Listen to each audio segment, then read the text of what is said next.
Graduating university can be unsettling, but Alan Lane was ready for adulthood. He decided he was going to run a theater company. But, in the same way that you and me right now are definitely going to become deep-sea divers, we have no real sense about what that means, except that we know we get to buy cool gear. Al got into theater by accident, but then he couldn't give it up. The reason why I stuck with it, I think, is that it's like being in a gang. And then that gang gets to do something that's a bit like fighting, but much more positive, with another gang. So I love being in a team and a group of people trying to do something very difficult and with a very hard deadline. And then the other part is when the audience arrive and you go, look, now, you just have to take it on trust that we're lovely. Let's go. And that's very exciting. And I don't think I found that in any other part of my life. So it's ended up being all of my life, because why would you spend your time doing anything else apart from that? So it's not just that we do it for a living, it's that it takes over every element of our life. So in some way or another, everything we do is drawing us back to this. But graduation day rolled around, and Al got sick. When we left university, we decided we would run a theatre company, and then I got really ill almost immediately having left. Now, I think this is important. Sometimes we're put in difficult circumstances. Sometimes we overcome, and sometimes we break down. Sometimes it all comes down to perspective. And I think I got really lucky in that July I got sick. And so I had Hodgkin's lymphoma, which took about 2 years to work through, so 2 years in hospital.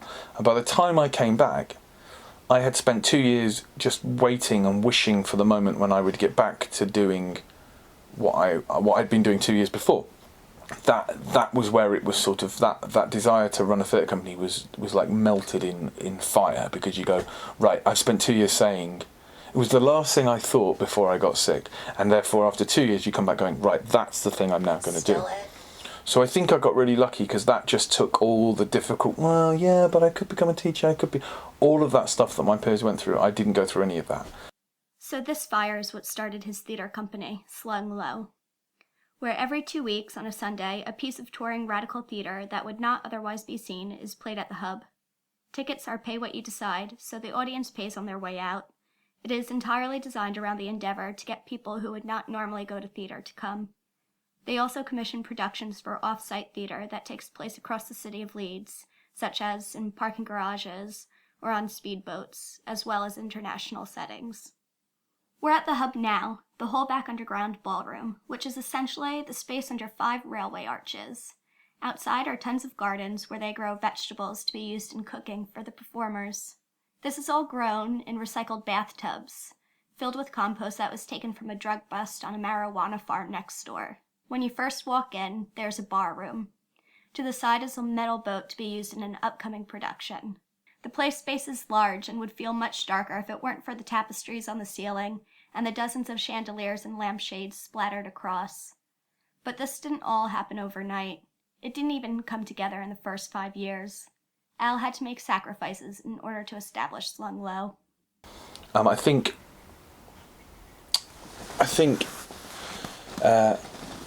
it was a destructive process at first, because you come out of those caring models that get you through something like 2 years of cancer, and then realistically running a theatre company is a bit like being the most selfish human being in the world. Why do you say that? It's all you do. So it's all you do, and if you're lucky, and I have been incredibly lucky, you gather people to you who don't just understand it but want in some way to be involved. But I am also aware that in 15 years I have gathered a number of groups, and they've done 2 or 3 years, and then some of them in a really nice way and some of them in a really not nice way. They've gone, we've done this, we're going to move on, because actually we want to do something else. That's difficult enough, but if you have people who you've been with and who've got you through an illness and everything else, and then you find yourself without the time to be able to be with them, then that's much more destructive. He doesn't stop here. He explains the difficulty in leaving the people who have looked after him to pursue his mission. He repeats the word destructive again.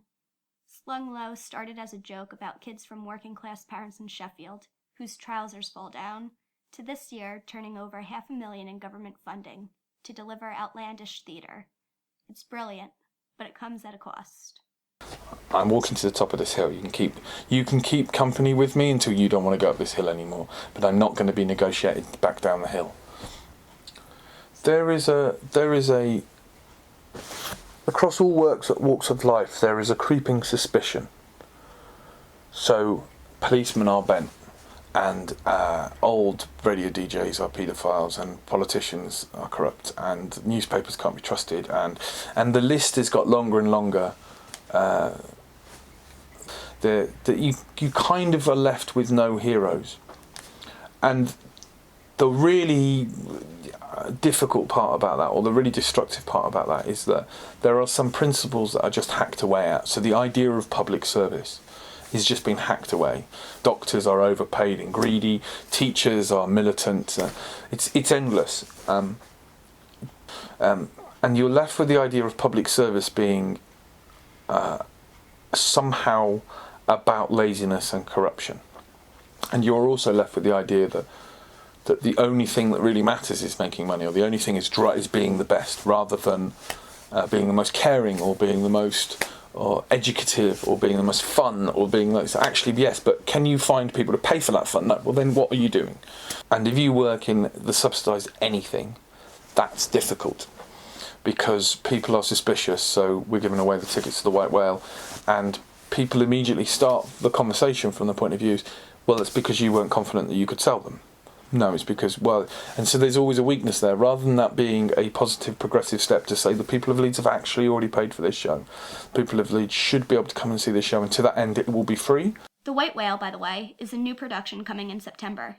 It will take place on the canal and involves 1.5 tons of metal in the shape of an oil rig sitting in the water. Al is going to set it on fire and sink it in front of 400 people each night. This came from an idea he had 14 months ago, one of those, oh, wouldn't it be great if ideas. Now might be a good time to mention that these Sling Low productions take place all over Leeds, and even internationally. He's taken shows to Singapore, he's worked with Patrick Stewart, and he's won one of the most prestigious awards in theatre, the Samuel Beckett Theatre Trust Award. This has helped motivate him to keep making theatre that's exciting and sweaty, engaging and accessible. And our work that takes place in the streets and involves blowing stuff up and having hundreds of people run around with guns and all that other stuff we do, that always has people stop in the middle of their everyday business and go, wow, I'll maybe watch 10 minutes, and then you go, that was theatre, go, no, it wasn't, that's not theatre. It was. And I think we've been really lucky that whenever we got really downtrodden, or we feel really sorry for ourselves and getting a little bit mopey, a moment like that has come along and someone has said, I didn't think this was for me, but wow, bang. And that happens regularly. That's a regular thing, and you sort of holding on to the next one that just says, wow, I didn't think this was for me, but it is, and these are the reasons why, and it's real, and it's happening, and you can see it, and you go, yes! I don't think the theatre industry should look like this. I just think a bit of it should, and none of it does. Sling Low is in the city of a ballet company and a big producing company that has to fill over 1,000 seats a night, and an opera company. Sling Low fills a void. Theatre that might be dirtier, that might be a bit surprising, that might be able to nurture talent in a much speedier way than those organizations can. I think the other thing is that we're a bunch of very intelligent, very determined people of unlikely origins, and the fact that we collectively said we're going to do this, and then we get on with it, and we have joined the stable of much more established and much more. There are no lords or ladies in our board or our company, and that makes us very unique in the arts. And I'm really proud of that we just get on with it. You sort of cross your fingers and hope that it's doing some good, but you absolutely can take responsibility for the bit that you can control. And in a way that puts the pressure on us to make it more progressive and fair, and that was never really a concern when we were kids. And now we go, no, it has to be, because otherwise the world is definitely not going to change if we don't do this. It might not change the world, but I know that it won't. I know if everyone sits and goes, we can't do anything about it, then it won't change. Whereas if we all clean up our backyard, then maybe slowly but surely it shifts. So what do we do with all this? What can be done with our dreams when we simply don't know where to start? Is it possible? What is it you want to do? Say it out loud. Imagine it. Now let's make a list. And I think that's how we've ever done anything here. the community allotment and the mobile orchard was all done the same. Well, wouldn't it be great if? Yes. Okay, well, what do we need for that? We need this, and this. And it's amazing how much of that stuff is achievable. So if you have something you want to do, or something that you believe needs to be changed, take the first step. The only thing holding you back is not starting. Go ahead now. Say it out loud. Thank you for listening to this week's Storybook UK. I'm Lorraine Metz. Look for happiness in all you do. In the words of Alan Lane. The thing that brings me most happiness is I'm a 35-year-old oik from very low stock, and I pretty much get to do whatever I want.